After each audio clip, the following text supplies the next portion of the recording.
Okay, so Shelley, wow, what a season so far.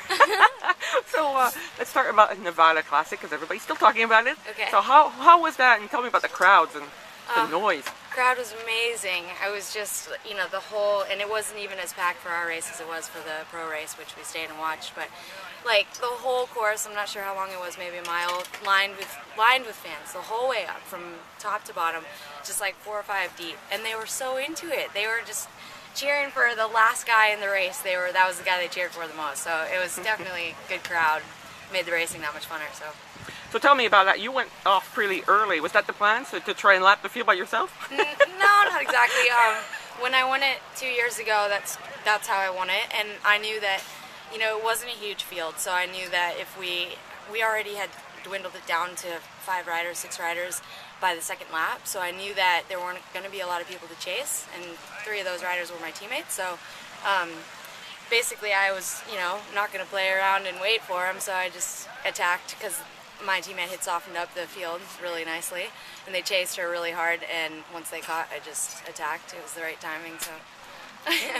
All right, so let's talk. And before that, you won your Tulsa Tough. Was that your first NRC win? Yes. So congratulations on that. Thank It's you. not just the race, the whole stage race. Yeah. So tell me about that. How that was. Much better than any other year I had done it. The fields had been 35, 40 riders, and this year they were 90, 95 riders, and there were pretty good teams there. Like you had Laura Van Gilder, Jen McCrae, Carmen McNellis, a couple of Tipco girls, Kat Carroll, Meredith Miller. So you had good sprinters the whole time too. So it was a good field. And just like Nevada City, Tulsa, Oklahoma is amazing. The fans are just incredible, and they come out every day and watch all the races, and it makes it that much cooler. So so this year you seem obviously have stepped up quite a bit.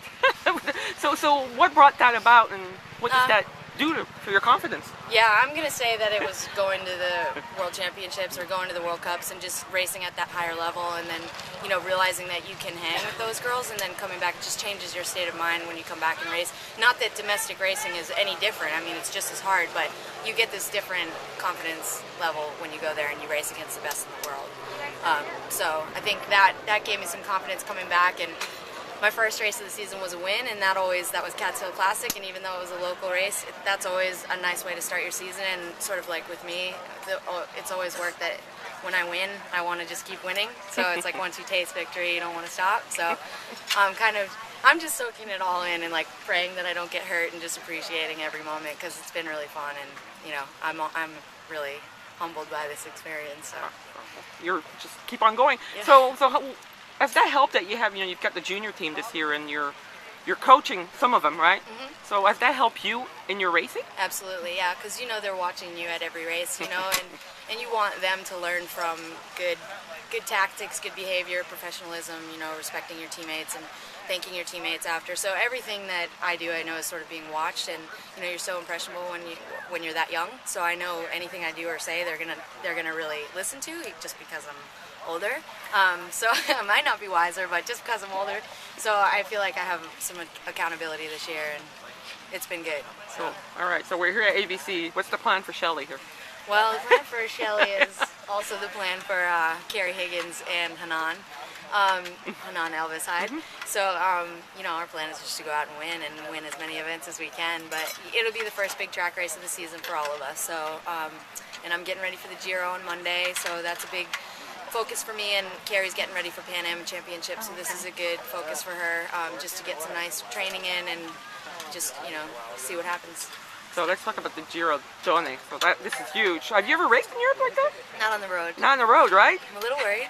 A little nervous.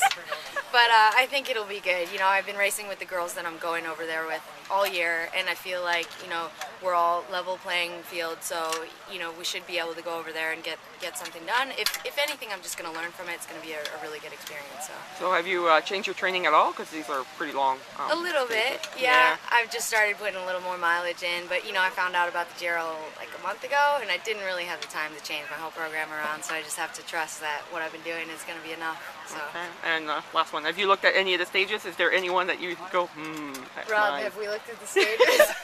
Rob, have we looked at the stages? We looked at them. 3, 5, and 9 are the ones. Yeah, 3, 5, and 9. He does a lot of the research for me. Yeah, no. The beginning of the whole stage race is really hard because there's a bunch of hilltop climbs, hilltop finishes in the beginning, and then it kind of gets into my kind of racing where it's flat and it's, hopefully we'll be together at the end. So hoping to just get through the first couple days and get the training out of it and then be able to be there for my teammates if they need me at the end. So perfect. Thank you, and I'll catch up with you when you come back.